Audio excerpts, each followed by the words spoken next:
battle, you kept your wits about you. Don't relax that caution now. The Nazi party may be gone, but Nazi thinking, Nazi training, and Nazi trickery remain. The German lust for conquest is not dead. It's merely gone undercover. Somewhere in this Germany are the SS guards, the Schutzstaffel, the Gestapo gangsters. Out of uniform. You won't know them, but they'll know you. Somewhere in this Germany are stormtroopers by the thousands. Out of sight, part of the mob, but still watching you and hating you. Somewhere in this Germany, there are 2 million ex-Nazi officials. Out of power, but still in there. And thinking about next time. Remember that only yesterday, every business, every profession was part of Hitler's system. The doctors, technicians, clockmakers, postmen, farmers, housekeepers, toy makers, barbers, cooks, dock workers. Practically every German was part of the Nazi network.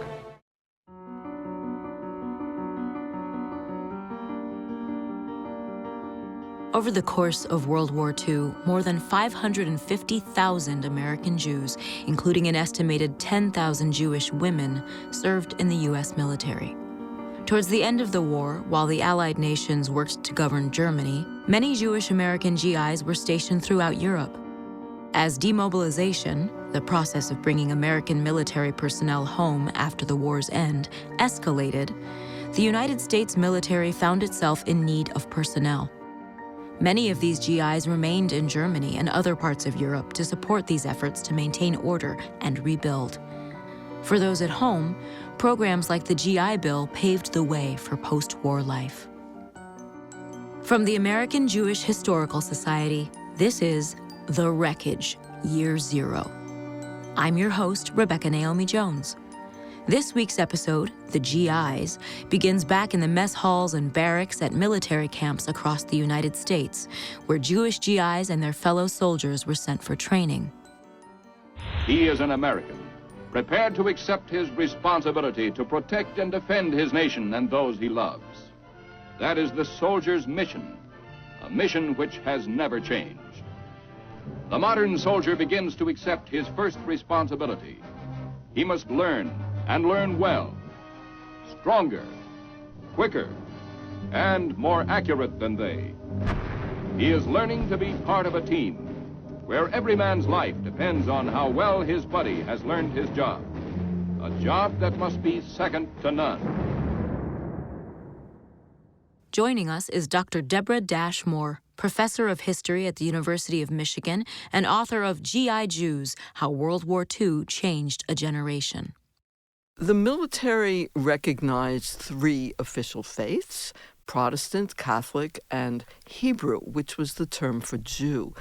And many of the men, especially the Jewish men, had lived relatively secluded lives in the sense that most of their friends would have been Jewish. They grew up in big cities. So this was an opportunity for them to meet not just Catholics whom they met in the big cities, but also Protestants, white Protestants especially, and to start to understand where they fit in the sort of panoply of American life.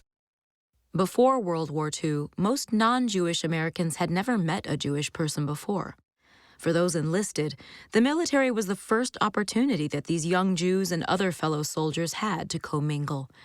Those first encounters were complicated, and Jewish soldiers experienced challenges that were foreign to their Catholic and Protestant peers, including the lack of available kosher food.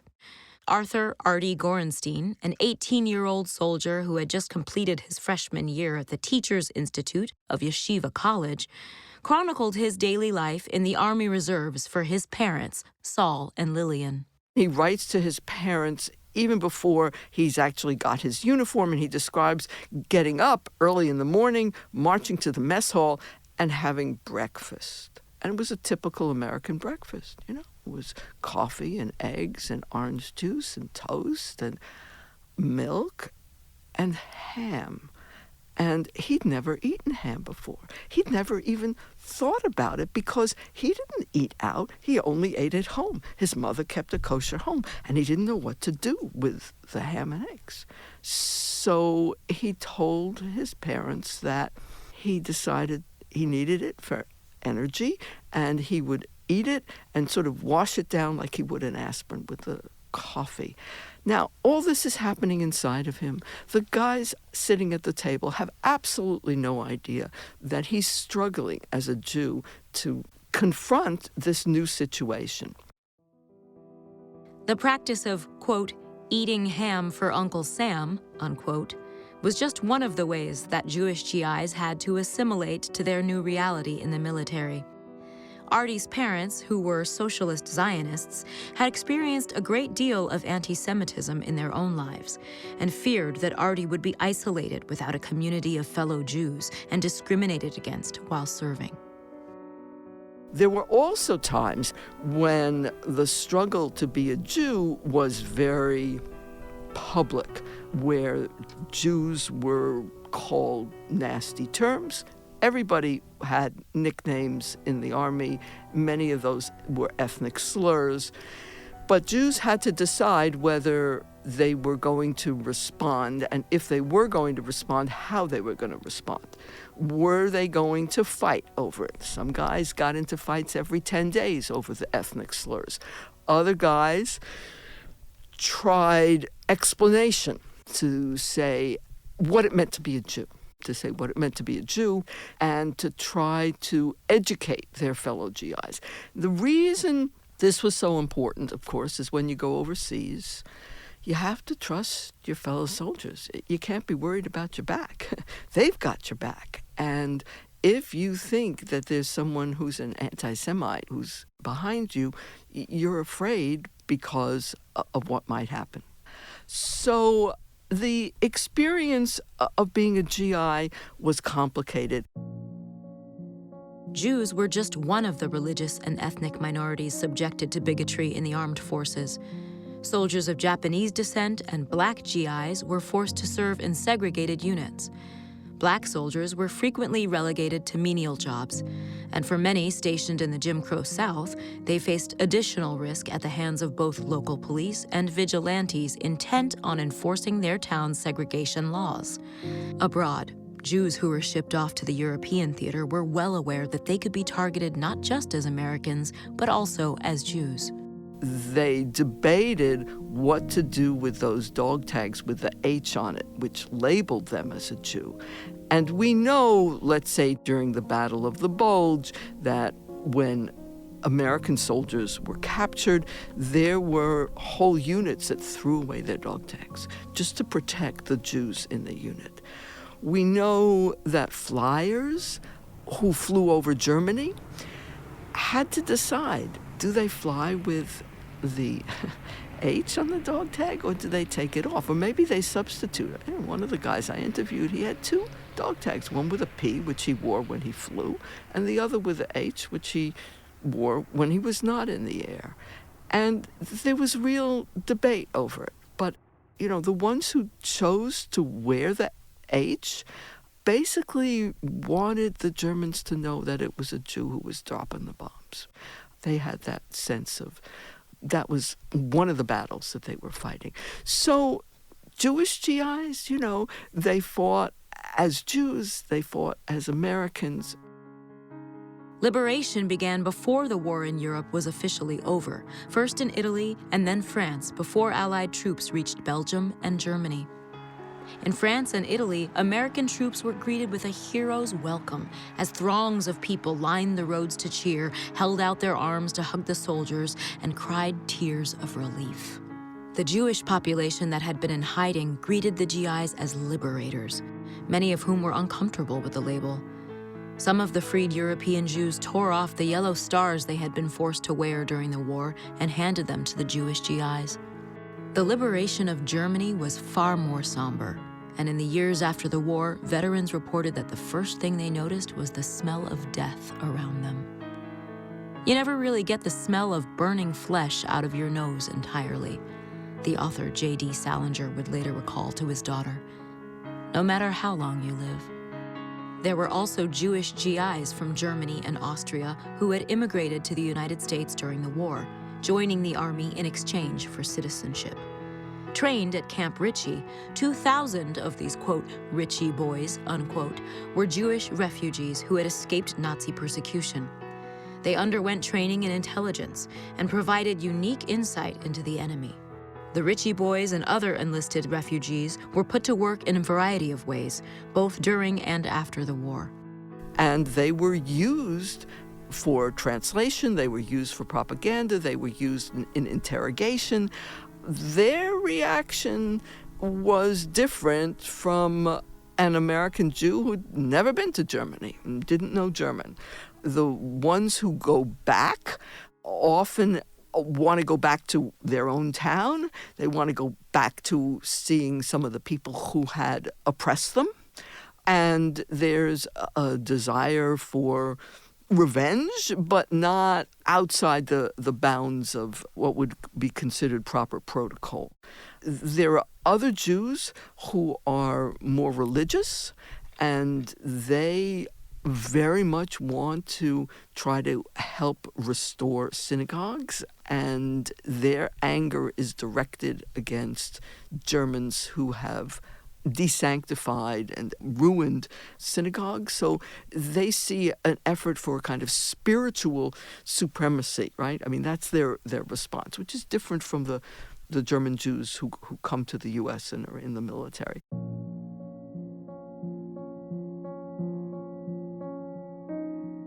After liberation, guidelines were put in place on how to deal with the German civilian population.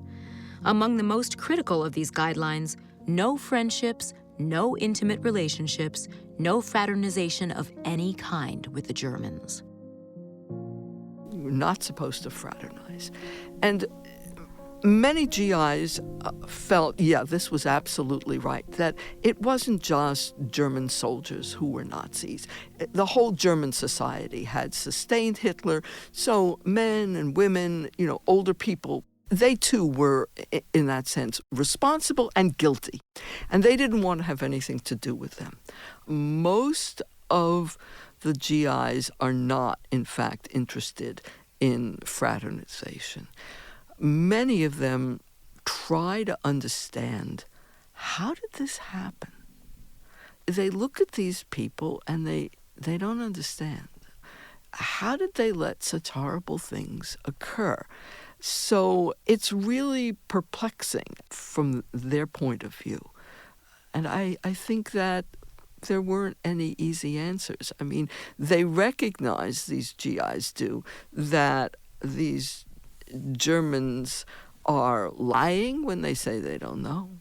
They see through that very much. They pick up propaganda sheets that are still around to try to understand. So people believe this? You are not being sent into Germany as educators. You are soldiers on guard.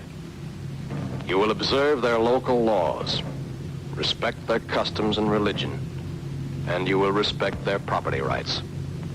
You will not ridicule them. You will not argue with them. You will not be friendly. You will be aloof, watchful, and suspicious. Every German is a potential source of trouble. Therefore, there must be no fraternization with any of the German people. Fraternization means making friends. The German people are not our friends. You will not associate with German men, women, or children. You will not associate with them on familiar terms, either in public or in private. You will not visit in their homes, nor will you ever take them into your confidence. However friendly, however sorry, however sick of the Nazi party they may seem, they cannot come back into the civilized fold just by sticking out their hand and saying, "I'm sorry." Don't clasp that hand. It's not the kind of a hand you can clasp in friendship. American military policy stated that Jewish survivors of the Holocaust were included in the non-fraternization rules. Many Jewish GIs broke this rule and worked to help survivors connect with distant relatives in the United States and other nations. Others formed romantic bonds, and in the years that followed, roughly 200,000 European women married American soldiers. Fortunately, the rules change, and by 1946, it's recognized that Jews are not the same as Germans and that they are victims and that they need to be treated differently. And partly that has to do with the Harrison report. Earl Harrison goes and sort of surveys the camps that have been set up in the American zone for displaced persons, or DPs as they were called. And he's just shocked with how the Jewish DPs are being treated. I mean, there's a famous line in that report that says, you know, we Americans, the only thing we're not doing like the Nazis is we're not killing them, but we've got barbed wire. It's, you know, they are confined there.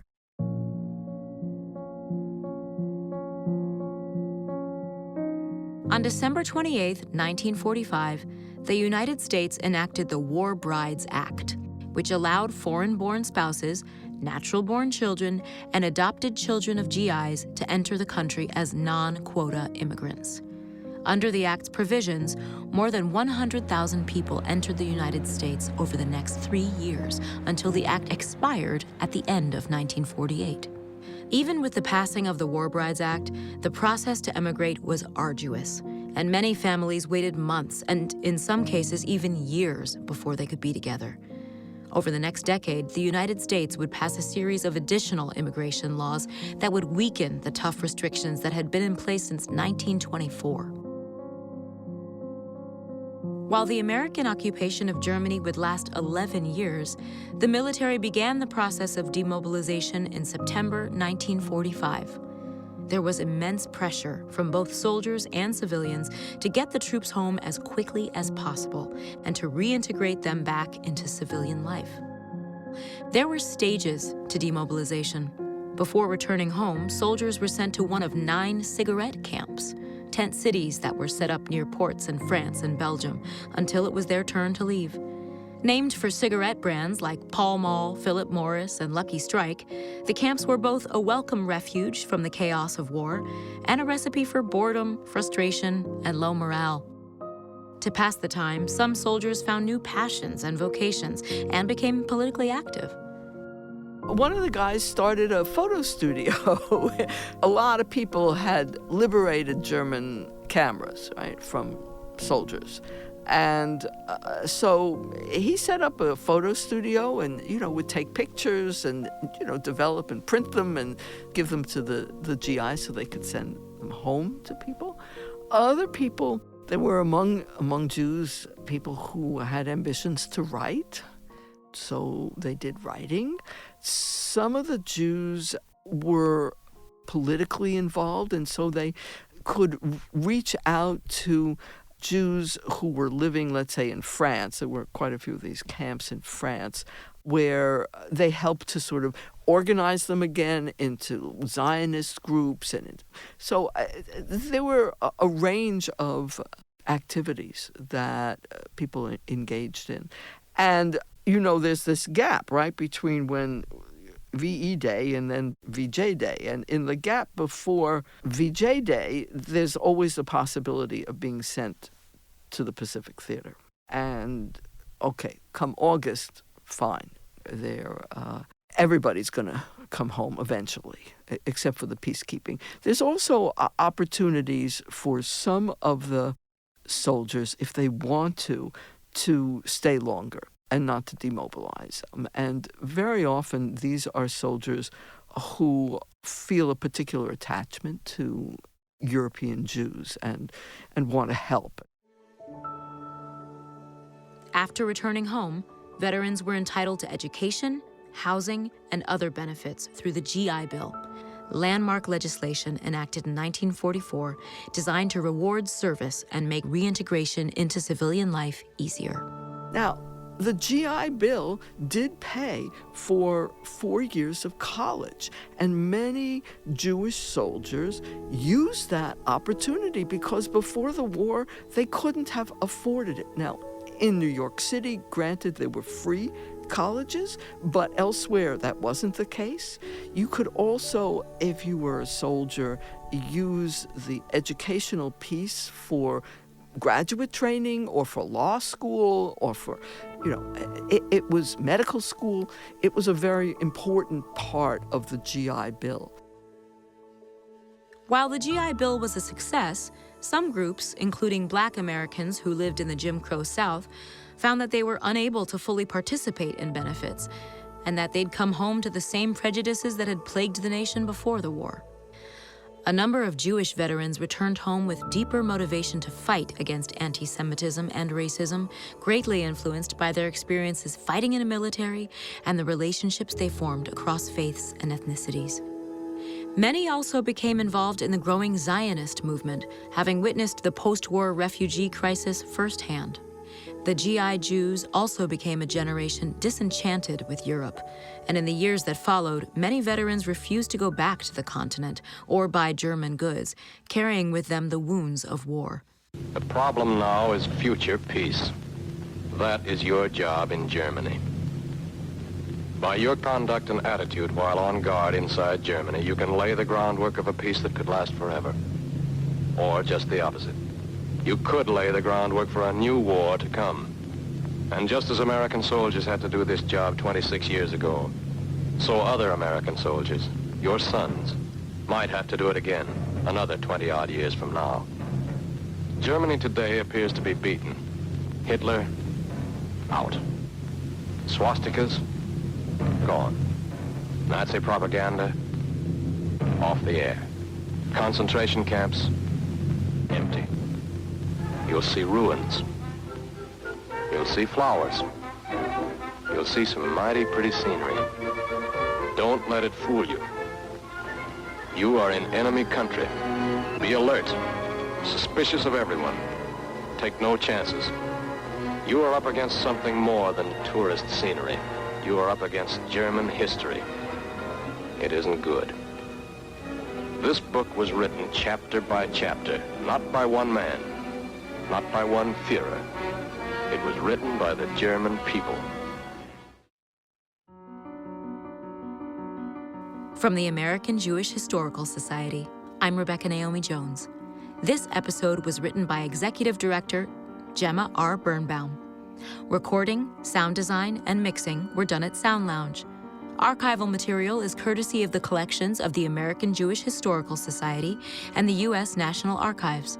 Special thanks to Dr. Deborah Moore, whose research papers for GI Jews provided additional research material and were the inspiration for this episode. For episode transcripts, additional resources, and links to the collections featured in this episode, visit ajhs.org/podcasts. If you enjoyed this episode, please rate and review us on Apple Podcasts, which helps others discover our series.